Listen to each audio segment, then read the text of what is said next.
नमस्ते स्टूडेंट्स। स्वागत है आप सभी का मेरे YouTube चैनल पर जिसका नाम है आओ केमिस्ट्री सीखें। Let us enjoy chemistry. आज मैं आपके लिए लाया हूँ गैसियस स्टेट चैप्टर पर अपना तीसरा लेक्चर, जिसका टॉपिक है मैक्सवेल का अणुगति वितरण का नियम, यानी कि Maxwell distribution law of molecular velocities. ये पर्टिकुलर कॉन्सेप्ट 11th, 12th और बीएससी के साथ साथ जेईई और नीट में भी उपयोगी है। सो आओ केमिस्ट्री सीखें। Let us enjoy chemistry. प्रिय विद्यार्थियों, गैसेस स्टेट के पहले लेक्चर में हमने काइनेटिक थ्योरी ऑफ गैसेस यानी कि गैसों के गतिज सिद्धांत के बारे में पढ़ा था। Let us have a recap of main postulates of kinetic theory. इसकी मुख्य अवधारणाओं में से पहली अवधारणाएं थी कि गैसें छोटे छोटे कणों से मिलकर बनी हैं, जिन्हें गैसों के अणु या मॉलिक्यूल्स कहा जाता है। दूसरी अवधारणा थी कि ये मॉलिक्यूल्स, ये अणु पॉइंट मास होते हैं, अर्थात गैस के आयतन की तुलना में मॉलिक्यूल्स का अपना आयतन नगण्य होता है। तीसरी अवधारणाएं थी कि ये अणु हमेशा दिशाहीन गति करते रहते हैं। इन अणुओं के बीच में किसी भी तरह का आकर्षण या प्रतिकर्षण नहीं होता है, इसीलिए इन अणुओं की गतियाँ दूसरे अणुओं से बिल्कुल स्वतंत्र होती हैं। अगली पांचवी अवधारणा थी कि गति करते हुए मॉलिक्यूल आपस में और जिस बर्तन में रखे जाते हैं उस बर्तन की दीवारों से टकराते हैं। मॉलिक्यूल्स के ये टक्करें पूरी तरह से प्रत्यास्थ होती हैं। इन टक्करों के दौरान मॉलिक्यूल्स का संवेग, मोमेंटम और ऊर्जा संरक्षित रहती है। गैसियस प्रेशर या गैस का दाब मॉलिक्यूल्स के बर्तन की दीवारों पर टकराने के कारण उत्पन्न होता है। और अंतिम कि गैस की औसत गतिज ऊर्जा गैसियस सैंपल के एब्सोल्यूट टेम्परेचर, परम ताप के समानुपाती होती है। इन 8 अवधारणाओं में से अवधारणा नंबर 3, जो कि कहती है कि गैस के अणु हमेशा गतिशील रहते हैं, और अवधारणा नंबर 5, जो कि कहती है कि गति करते हुए मॉलिक्यूल आपस में और बर्तन की दीवारों से टकराते हैं।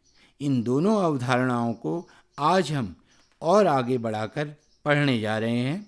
तो चलिए, let us enjoy chemistry. So students, जिस कमरे में आप अभी बैठे हैं और इस वीडियो को देख रहे हैं, जाहिर सी बात है वहाँ पर हवा में ऑक्सीजन मौजूद है।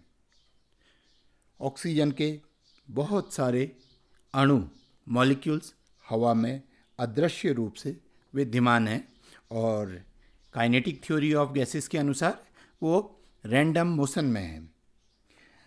लेट अस कंसीडर कि आपके अपने कमरे में अभी 32 ग्राम ऑक्सीजन ही मौजूद है। 32 ग्राम का मतलब आप जानते हैं, 1 मोल ऑफ ऑक्सीजन, यानी कि 10 to the power 23 molecules of oxygen are present if 1 mole of gas is present in your room. Actual में आपके कमरे में मौजूद ऑक्सीजन गैस की मात्रा 1 मोल से कहीं अधिक होगी। तो इतने सारे ऑक्सीजन मॉलिक्यूल्स आपके कमरे में मौजूद हैं और गति कर रहे हैं। गति जो कि यादृच्छिक है, रैंडम है और डायरेक्शनलेस है। ऐसे गति करते हुए मॉलिक्यूल्स, जाहिर सी बात है, आपस में टकरा रहे होंगे।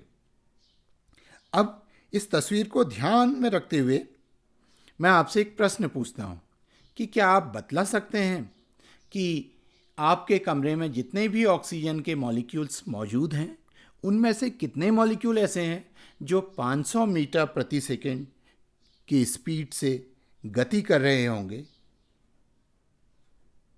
चलिए, इस प्रश्न का उत्तर जानने की कोशिश करते हैं इस पूरे लेक्चर के दौरान। आइए फिर से समझते हैं कि कमरे में मिलियंस ऑफ मॉलिक्यूल्स मौजूद हैं। करोड़ों की संख्या में ऑक्सीजन गैस के अणु हैं और ये अणु हमेशा गतिशील हैं और आपस में टकराते रहते हैं। और हम कह सकते हैं कि करोड़ों टक्करें एक सेकंड में हो रही होंगी और हर एक टक्कर के बाद अणुओं की गति बदल रही होगी, परिवर्तित हो रही होगी। So molecular velocities change with every collision. तो अब वही प्रश्न आता है कि इतने करोड़ों मॉलिक्यूल्स में से कितने मॉलिक्यूल्स उस कमरे में हैं जहां आप बैठे हुए हैं जिनकी गति 500 मीटर प्रति सेकंड है। गति इससे ज़्यादा या इससे कम भी हो सकती है, लेकिन हम अपने उदाहरण में कैलकुलेट करना चाहते हैं उन मॉलिक्यूल्स की संख्या जिनकी गति 500 मीटर पर सेकंड है। चलिए देखते हैं। अपने प्रश्न का उत्तर खोजने के लिए हम बच्चों का एक खेल है उसका सहारा लेते हैं। लेट अस प्ले ए किड्स गेम। किसी जगह पर 10 बच्चे हैं जिनके नाम हैं ABCDEFGHI और J। इनमें से हर एक बच्चे के पास एक करेंसी नोट है। जैसे कि A के पास 100 रुपये का एक नोट है, B के पास 500 रुपये का एक नोट है, लाइकवाइज C के पास भी 100 रुपये का एक नोट है, D के पास अपेक्षाकृत बड़ा नोट 1000 रुपये का एक नोट है। लाइकवाइज इन 10 बच्चों के पास एक एक नोट है जिसकी डिनोमिनेशन वैल्यू दी गई है। अब गेम खेलने से पहले जो भी नोट इन बच्चों के पास है, हम इन डेटा को थोड़ा सा प्रोसेस करते हैं। हम ये जानना चाहते हैं कि यहाँ पर 50 का नोट, 100 का, 200 का, 500 का और 1000 के नोट किन किन बच्चों के पास हैं। तो हम देखेंगे कि 50 का नोट है H के पास, जबकि 100 का नोट A और C के पास है। 200 का नोट है F और I के पास। 500 B, E और G और J के पास हैं। 1000 रुपीज़ का नोट D के पास है। तो 10 बच्चों में से 50 का नोट है एक बच्चे के पास, यानी कि बच्चों की संख्या के हिसाब से ये फ्रैक्शन है, ये अंश हुआ 1/10। ऐसी 100 रुपये का नोट 10 में से 2 के पास या 2/10 फ्रैक्शन है। 1000 रुपये का नोट केवल D यानी कि एक बच्चे के पास है, तो 1000 का फ्रैक्शन भी है 1/10। ऐसे ही 500 का फ्रैक्शन है 4/10 और 200 का 2/10। अब ये किड्स एक गेम खेलते हैं जिसमें ये अपने अपने पास मौजूद करेंसी नोट को एक डिब्बे में डाल देते हैं और फिर एक एक करके नोट को वापस निकालते हैं। ज़रूरी नहीं कि जिसके पास पहले 50 का नोट था अब उसके पास 50 का ही नोट आए, या जिसके पास पहले 100 का नोट था अब उसके पास 100 का ही आए। तो क्या आप बता सकते हैं कि A जिसके पास डिब्बे में डालने से पहले 100 का नोट था, जब वो डिब्बे से दोबारा निकालता है इतने 10 नोट्स में से एक, तो उसके पास कौन सा नोट होगा? नहीं, शायद हम नहीं बता पाएंगे। लेकिन एक चीज़ हम पक्का बता सकते हैं कि 50 का नोट अभी भी 10 में से केवल एक ही बच्चे के पास होगा। पहले वो H के पास था, अब हो सकता है किसी दूसरे के पास चला गया हो। लाइकवाइज 100 का नोट अब भी 10 में से केवल 2 ही बच्चों के पास होंगे। पहले गेम खेलने से पहले या डिब्बे में डालने से पहले वो नोट था A और C के पास, अब हो सकता है किसी और बच्चों के पास वो चला गया हो। लाइकवाइज 1000 रुपीज़ का नोट अब भी डिब्बे से निकालने के बाद भी केवल एक ही स्टूडेंट के पास या एक ही किड के पास होगा। ये तो आपको समझ में आ रहा होगा। क्यों? क्योंकि उस डिब्बे में डाला जाने पर 1000 का केवल एक ही नोट था, तो जब डिब्बे से निकाला जाएगा तब भी किसी एक ही बच्चे के पास वो नोट जाएगा।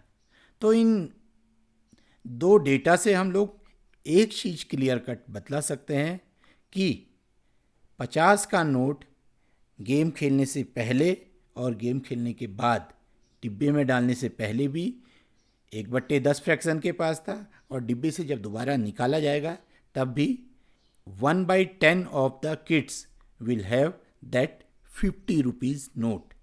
ऐसी 1000 रुपये का नोट जो गेम खेलने से पहले 1/10 फ्रैक्शन के पास था, गेम के बाद यानी कि डिब्बे से जब वो दोबारा निकाला जाएगा तब भी number of kids having 1000 rupees will be 1, या 1000 रुपये का नोट कुल बच्चों के 1/10 भाग के पास ही होगा। सो स्टूडेंट्स, ऐसा ही खेल गैस मॉलिक्यूल्स के बीच में हमेशा चलते रहता है, और इसे समझाने के लिए सन 1860 में लंदन के किंग्स कॉलेज के प्रोफेसर जेम्स क्लर्क मैक्सवेल ने एक विचार दिया। क्या था वो आइडिया? चलिए फिर से समझते हैं उस पर्टिकुलर टेबल को। बस यहाँ पर बदलाव ये किया गया है कि किड्स की जगह मॉलिक्यूल्स को ले लिया गया है, और करेंसी नोट की जगह मॉलिक्यूलर वेलोसिटीज़ को। तो हम कह सकते हैं कि टक्कर से पहले विशेष क्षण में ए मॉलिक्यूल का वेग है 100 मीटर प्रति सेकेंड।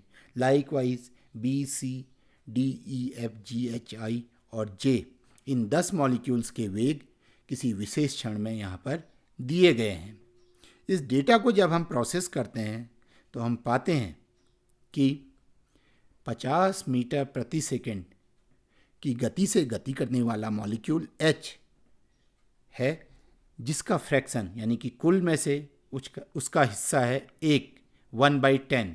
लाइकवाइज 100 मीटर प्रति सेकेंड वाले मॉलिक्यूल्स का फ्रैक्शन है 2/10, और बहुत उच्च वेग से गति 1000 मीटर पर सेकेंड की स्पीड से मूव करने वाला मॉलिक्यूल है D, और 10 में से 1 यानी कि 1/10 फ्रैक्शन है इस पर्टिकुलर वेलोसिटी का। तो ये तो रहा डेटा बिफोर कोलिजन। अब हम जानते हैं कि गति करते हुए ये मॉलिक्यूल्स आपस में टकराते हैं, और हर एक टक्कर में मॉलिक्यूलर वेलोसिटी बदलते रहती है। गैसीय अणुओं की गति बदलती है, उसका पुनर्वितरण होता है। लेकिन जेम्स क्लर्क मैक्सवेल ने पहली बार ये आइडिया दिया कि टक्करों के बाद भी एक विशेष वेलोसिटी से गति करते हुए मॉलिक्यूल्स का फ्रैक्शन टक्करों के पहले जितना ही रहेगा। इसका अर्थ हुआ कि 50 मीटर प्रति सेकंड की स्पीड से गति करते हुए मॉलिक्यूल पहले थे 1/10, तो टक्करों के बाद भी उनका फ्रैक्शन 1/10 ही रहेगा। लाइकवाइज 500 मीटर प्रति सेकंड अगर हम देखें, इस गति से गति करते हुए 4 मॉलिक्यूल्स थे 10 में से, यानी कि उनका फ्रैक्शन था 4/10। तो according to Maxwell's idea, after collision also this fraction will be 4/10। हालांकि उन्होंने ये कहा कि वो 10 मॉलिक्यूल या वो 4 मॉलिक्यूल कौन से होंगे ये नहीं बतलाया जा सकता है। तो ये विचार मैक्सवेल ने दिया, और इस विचार को प्रस्तुत करने के लिए उन्होंने सहारा लिया प्रोबेबिलिटी थ्योरी, प्रायिकता के सिद्धांत का। और ये सब किया गया 1860 में। और मैक्सवेल का ये विचार कौन सा? Applying probability theory to study molecular velocities, एक क्रांतिकारी विचार था जिसने भविष्य में एक फिजिक्स की अलग ब्रांच को जन्म दिया, जिसे या स्टैटिस्टिकल थर्मोडायनेमिक्स कहा जाता है। तो मैक्सवेल के इस विचार को और विस्तार से समझते हैं अपनी अगली कुछ और स्लाइड्स में। आओ बच्चों, अब हम मैक्सवेल के नियम को विस्तार से समझते हैं। इसे जेम्स क्लर्क मैक्सवेल के नाम से मैक्सवेल डिस्ट्रीब्यूशन लॉ कहा जाता है। इसे मैक्सवेल ने ऑस्ट्रियन साइंटिस्ट लुडविग बोल्ट्जमैन के मैथमेटिकल एक्सप्रेशन की मदद से दिया था। इसलिए दोनों वैज्ञानिकों के सम्मान में इसे मैक्सवेल बोल्ट्जमैन लॉ भी कहा जाता है। इसके अनुसार गैस के अणु विभिन्न वेग से हमेशा गति करते रहते हैं और आपस में टकराते हैं। इन टक्करों के कारण मॉलिक्यूल्स की गति परिवर्तित होते रहती है और डिस्ट्रीब्यूट होते रहती है। इसका अर्थ हुआ, हल्के गति करता हुआ मॉलिक्यूल टक्कर के बाद ज़्यादा वेग से गति कर सकता है और तीव्र वेग से गति करता हुआ मॉलिक्यूल टक्कर के बाद स्लो हो सकता है। इसे डिस्ट्रीब्यूशन ऑफ वेलोसिटी या वेग का पुनर्वितरण कहा जाता है।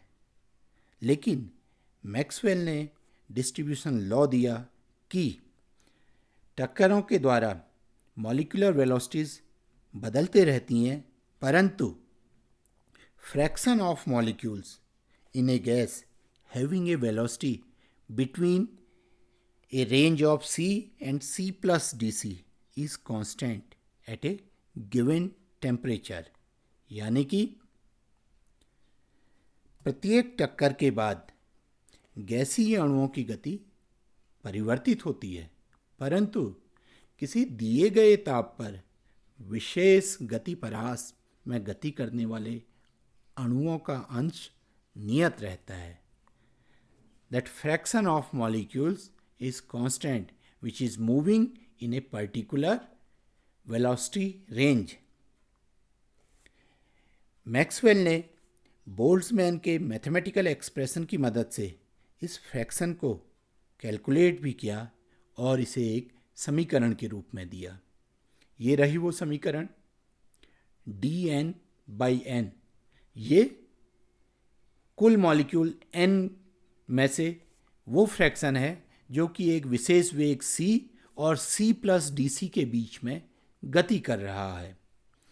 इस पर्टिकुलर इक्वेशन में dN is the number of molecules having velocity between c and c plus dc and n is the total number of molecules and m is the molar mass of gas और T यहाँ पर absolute temperature है। तो ये था Maxwell का distribution law. और इस नियम की विशेष बात यह है कि मैक्सवेल डिस्ट्रीब्यूशन लॉ, जैसा कि हमने पिछले उदाहरण में कॉन्सेप्ट को सरल तरीके से समझने के लिए तय किया था कि 100 मीटर प्रति सेकंड से गति करने वाले मॉलिक्यूल होंगे 2/10। लेकिन नहीं, मैक्सवेल का नियम एग्जैक्टली ऐसा नहीं कहता। ये बात करता है विशेष गति परास, यानी कि रेंज ऑफ वेलोसिटी। मैक्सवेल का नियम ये नहीं बतलाता है कि 100 मीटर प्रति सेकंड की गति से कितना फ्रैक्शन गति कर रहा होगा, बल्कि ये बतलाता है कि 100 से 102 के बीच में कितना फ्रैक्शन होगा या 99 से 105 के बीच में मॉलिक्यूल्स का कितना फ्रैक्शन होगा। तो जो शुरुआत में मैंने प्रश्न पूछा था कि आपके कमरे में 500 मीटर प्रति सेकंड की गति से कितने मॉलिक्यूल गति कर रहे हैं, तो मैक्सवेल का डिस्ट्रीब्यूशन लॉ एग्जैक्टली ये नहीं बतलाता है, लेकिन वो ये बतला सकता है कि 500 से 501 या 502 के बीच में कितना फ्रैक्शन गति कर रहा होगा। और अगर हम ये जानते हैं कि कमरे के अंदर 1 मोल ऑफ मॉलिक्यूल्स मौजूद हैं, तो हम बता सकते हैं कि 1/, फ्रैक्शन अगर 500 से 501 के बीच में गति कर रहा है तो उनकी संख्या कितनी होगी। तो ये था मैक्सवेल्स डिस्ट्रीब्यूशन लॉ में आणविक गति या मॉलिक्यूलर वेलोसिटी और फ्रैक्शन ऑफ मॉलिक्यूल्स के बीच में एक ग्राफ प्लॉट किया जा सकता है। इसे मैक्सवेलियन कर्व ऑफ मॉलिक्यूलर वेलोसिटीज़ कहा जाता है। इसमें एक्स एक्सिस पर मॉलिक्यूलर वेलोसिटी ली गई है, जबकि वाई एक्सिस पर फ्रैक्शन ऑफ मॉलिक्यूल्स को लिया गया है, और मैक्सवेलियन कर्व का शेप कुछ ऐसा होता है। तो आप देख रहे होंगे कि ये एक पहाड़ जैसा कर्व है, और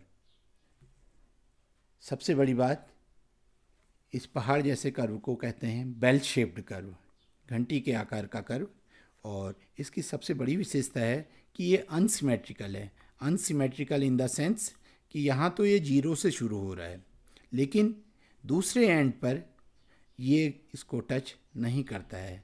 ऐसा इसलिए क्योंकि मैक्सवेल के अनुसार किसी विशेष ताप पर गति करते हुए मॉलिक्यूल्स 0 मीटर प्रति सेकंड से अनंत के बीच में गति कर सकते हैं।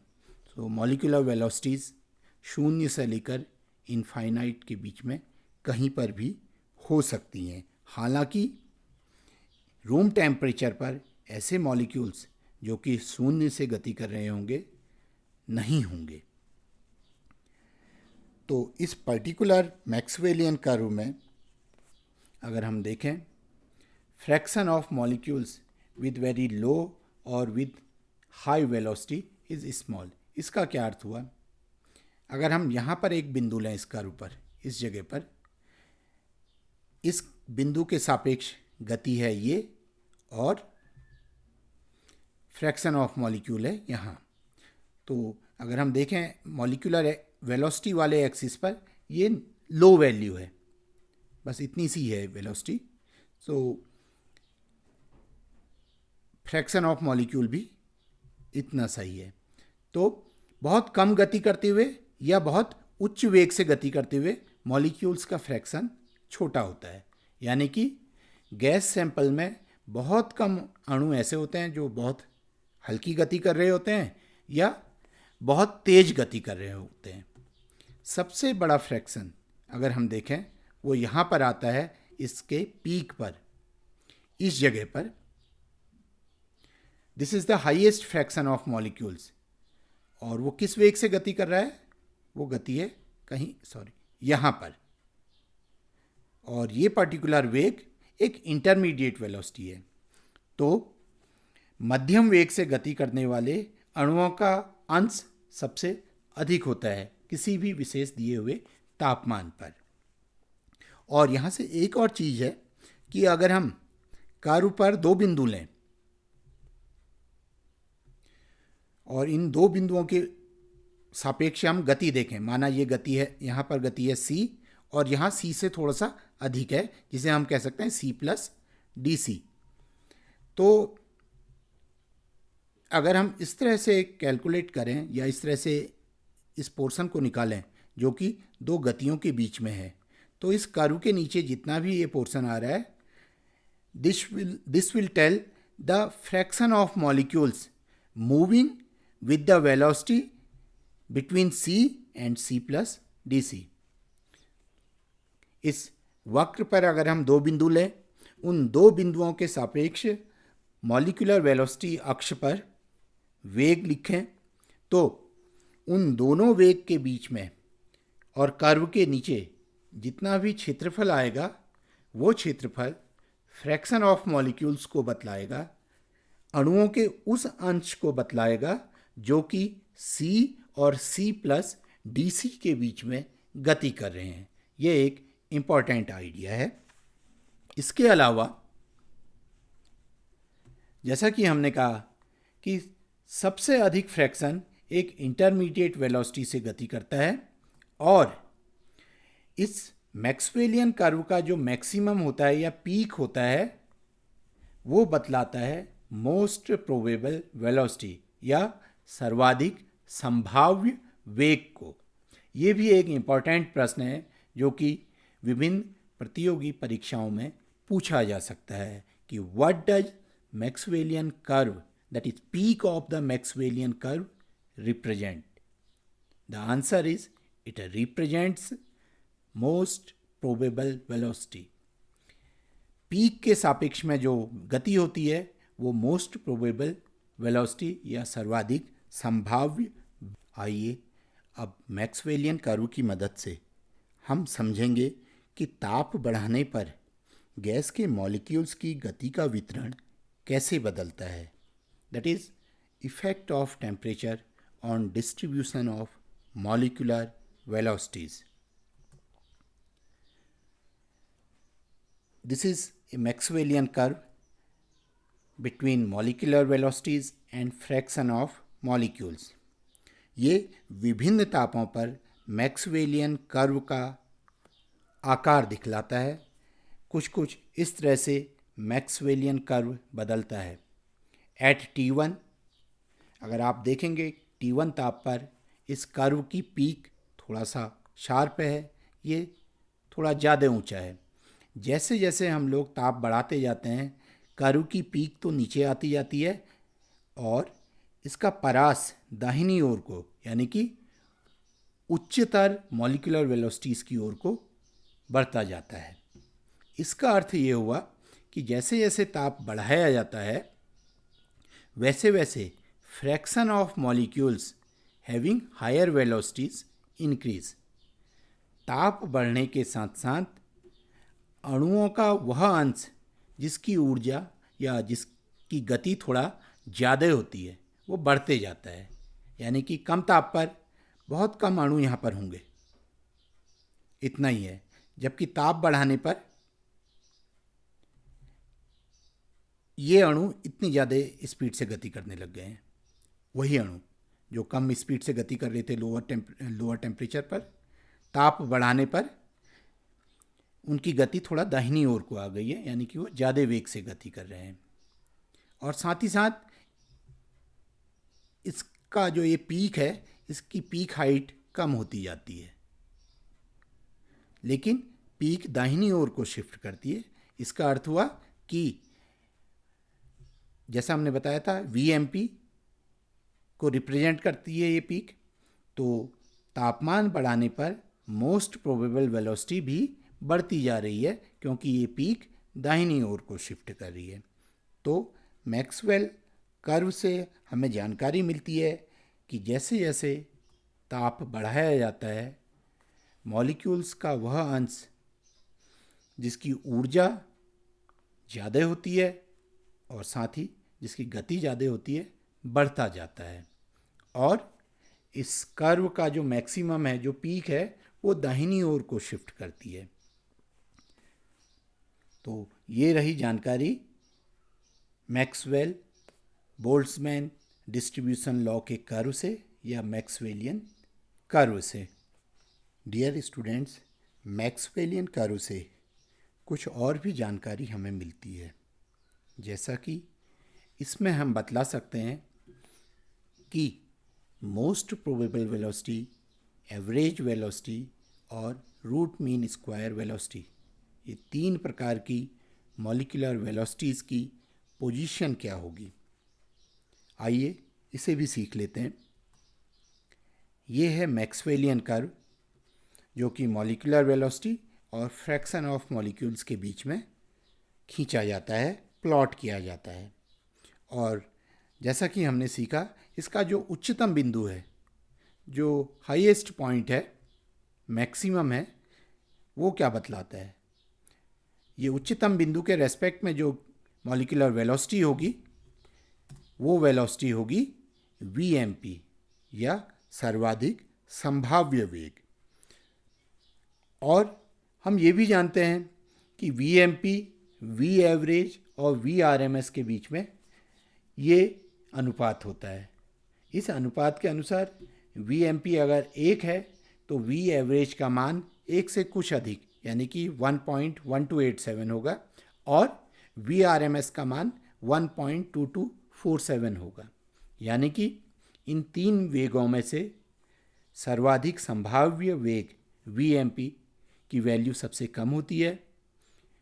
V एवरेज यानी कि औसत वेग थोड़ा सा ज़्यादा होता है VMP के मुकाबले, और VRMS इन तीनों में सबसे ज़्यादा मान रखता है. तो इस संबंध के अनुसार अगर VMP इस हाईएस्ट पॉइंट पर आ रही है, और हम ये जान रहे हैं कि VMP से अगर हम दाहिनी ओर को जाएंगे तो मॉलिक्यूलर वेलोसिटी का मान बढ़ते जाएगा, तो इसका अर्थ हुआ कि V एवरेज और VRMS, जो कि वीएमपी के मुकाबले उच्च वैल्यू वाली होती हैं, तो इनको मैक्सवेलियन कर्व पर वीएमपी के मुकाबले दाहिनी ओर को आना चाहिए, और ऐसा ही होता भी है। वीएमपी के मुकाबले वी एवरेज थोड़ा सा दाहिनी ओर होती है। यहाँ पर अगर हम देखें, ये तो वैल्यू रही वीएमपी की, और ये पर्टिकुलर वैल्यू है वी एवरेज की। और अब आप बतला सकते हैं कि रूट मीन स्क्वायर वेलोसिटी या वर्गमूल माध्य वेग और दाहिनी ओर को होगा, और वी आरएमएस की वैल्यू ये रही। तो मैक्सवेलियन कर्व का उच्चतम बिंदु वीएमपी को दर्शाता है, या उस फ्रैक्शन को दर्शाता है जो कि मोस्ट प्रोबेबल वेलोसिटी के साथ गति कर रहे हैं, और उस उच्चतम संगत बिंदु के संगत जो मॉलिक्यूलर वेलोसिटी होती है वो वीएमपी होती है, जबकि वी एवरेज और वी आरएमएस वीएमपी के मुकाबले दाहिनी ओर को स्थित होते हैं। तो स्टूडेंट्स, ये सब कुछ रहा Maxwell Boltzmann distribution law of molecular velocities के बारे में। और फाइनली इस वीडियो के दौरान मैंने जेम्स क्लर्क मैक्सवेल और बोल्ट्जमैन के 2 चित्रों का उपयोग किया, और ये चित्र मुझे प्राप्त हुए इन स्रोतों से। सो I acknowledge these 2 sources for the photographs of James Clerk Maxwell and Ludwig Boltzmann. Thank you.